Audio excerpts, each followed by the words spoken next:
हम अखबारों या न्यूज़ में आरटीओ ऑफिस या आरटीओ ऑफिसर के बारे में लगभग पढ़ते या सुनते रहे हैं। आरटीओ का मतलब क्षेत्रीय परिवहन अधिकारी होता है। क्षेत्रीय परिवहन विभाग या प्राधिकरण पूरे भारत में वाहनों की देखभाल करते हैं और विभाग भारत सरकार के अधीन काम करते हैं।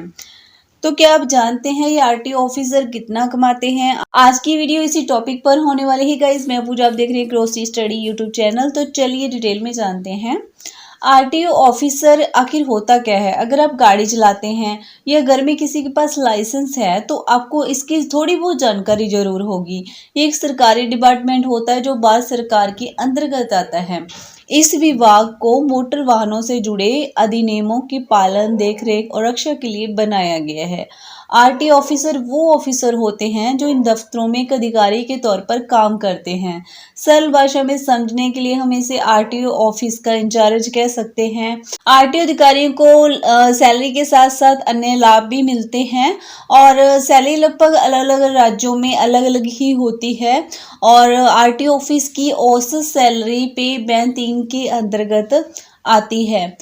आरटीओ ऑफिसर बनने के लिए कम से कम आपके पास ग्रेजुएशन होना जरूरी है। अगर आपने किसी भी स्ट्रीम यानी कि साइंस, कॉमर्स से ग्रेजुएशन किया है तो आप आरटीओ ऑफिसर बनने के लिए योग्य हैं। आपके मिनिमम मार्क्स यहाँ पे 55% माने जाएंगे।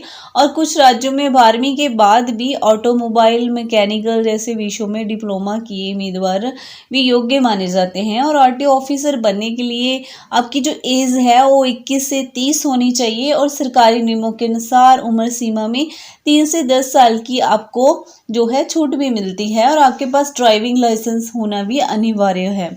सबसे जरूरी बात, आरटीओ कोई डायरेक्ट पोस्ट नहीं होती है। इसके लिए पहले आपको एमवीआई यानी कि मोटर व्हीकल इंस्पेक्टर या एआरटीओ ऑफिसर बनना होता है। और कहीं कहीं पर आईएमवी नाम की पोस्ट भी होती है। ये सारी पोस्ट बी ग्रुप में आती है। उनके लिए राज्य लोक सेवा आयोग की तरफ से एग्जाम लिया जाता है और कुछ राज्यों में परिवहन विभाग की तरफ से भी भर्ती की जाती है। और कुछ सालों तक एमवीआई या एआरटीओ ऑफिसर की पोस्ट पर काम करने वाले को प्रमोशन मिलता है और वो आरटीओ ऑफिसर की तरक्की पर पहुंच जाते हैं।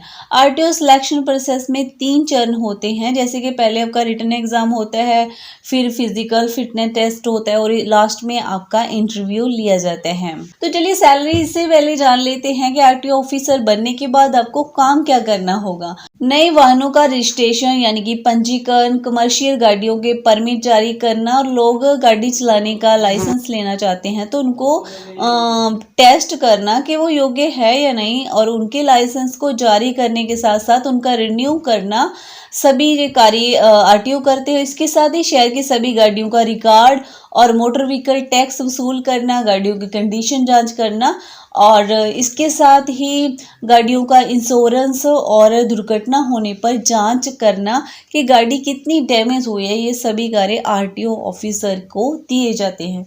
भारत में एक आरटीओ क्षेत्रीय परिवहन अधिकारी का वेतन जो होता है उनके अनुभव, एक्सपीरियंस, उनकी जिम्मेदारी के स्तर और जिस ऑफिस में वो काम कर रहे हैं उनके आधार पर अलग अलग होता है। एवरेज लगभग देखा जाए तो एक आरटीओ अधिकारी की शुरुआती जो सैलरी होती है 35,000 से 45,000 प्रति माह होती है। हालांकि यह राशि उनके एक्सपीरियंस और प्रमोशन के साथ बढ़ जाती है। एक वरिष्ठ जो अधिकारी होते हैं आरटीओ में उनको 1 लाख रुपए प्रति से भी ऊपर सैलरी जो है दी जाती है। और उनको मूल वेतन के अलावा आरटीओ अधिकारी को विभिन्न तरह के भत्ते मिलते हैं, जैसे कि महंगाई भत्ता, मकान किराया भत्ता और मेडिकल भत्ते भी उनको मिलते हैं। और सरकारी मानदंडों के अनुसार उनको बीमा और इसके साथ ही अन्य लाभ प्राप्त होते हैं।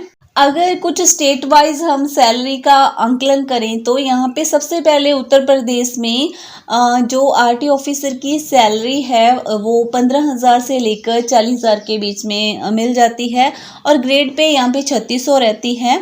और महाराष्ट्र में यहाँ पे आपको 15,000 से लेकर 34,000 तक की सैलरी मिल जाती है। और कर्नाटक में देखा जाए तो आपको 28,000 रुपये से लेकर 50,000 तक की सैलरी मिल जाती है एज आ आरटीओ। और जम्मू एंड कश्मीर में आपको यहाँ पे 55,000 अप्रॉक्सीमेट मिल जाता है। और आंध्र प्रदेश में आपको 25,000 से लेकर यहाँ पे 50,000 तक की सैलरी आराम से मिल जाती है। और इन राज्यों के अलावा और भी कई राज्य हैं जिनमें सैलरी जो है थोड़ी बहुत ही ऊपर नीचे होती रहती है। और दूसरी ओर आरटीओ इंस्पेक्टर को विभिन्न राज्यों में आरटीओ अधिकारियों की तुलना में कम वेतन मिलता है।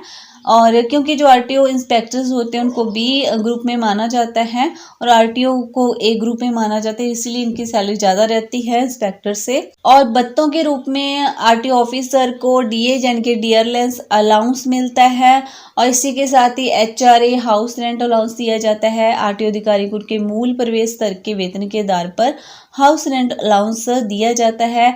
एक अनुभवी आरटीओ अधिकारी को कभी कभी सरकारी परिसर में क्वार्टर मिल जाते हैं, तो इस सिचुएशन में उनको जो है एचआरए नहीं दिया जाता है।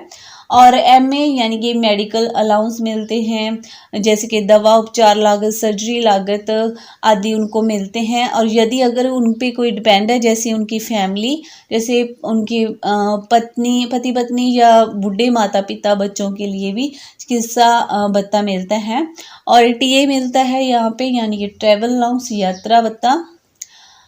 आरटीओ को उनके मूल वेतन के आधार पर यात्रा भत्ता मिलता है। केंद्र सरकार के नियम के मुताबिक हर 10 साल में आरटीओ विदेश दौरे पर जा सकते हैं और यहाँ पे उनको और पेंशन की सुविधा मिलती है। सेवानिवृत्ति के बाद आरटीओ को पेंशन, ग्रेजुएटी, अन्य सेवानिवृत्ति सुविधाएं जैसे कि डीए, चिकित्सा भत्ते आदि मिलते हैं। जैसे इनमें कठिनाई, वाहन, फोन बिल आदि भी आते हैं।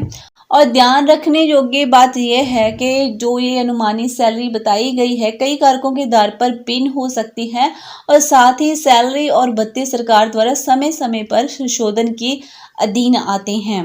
तो फ्रेंड्स, आरटीओ ऑफिसर सैलरी से जुड़ी ये जानकारी आपको कैसी लगी है?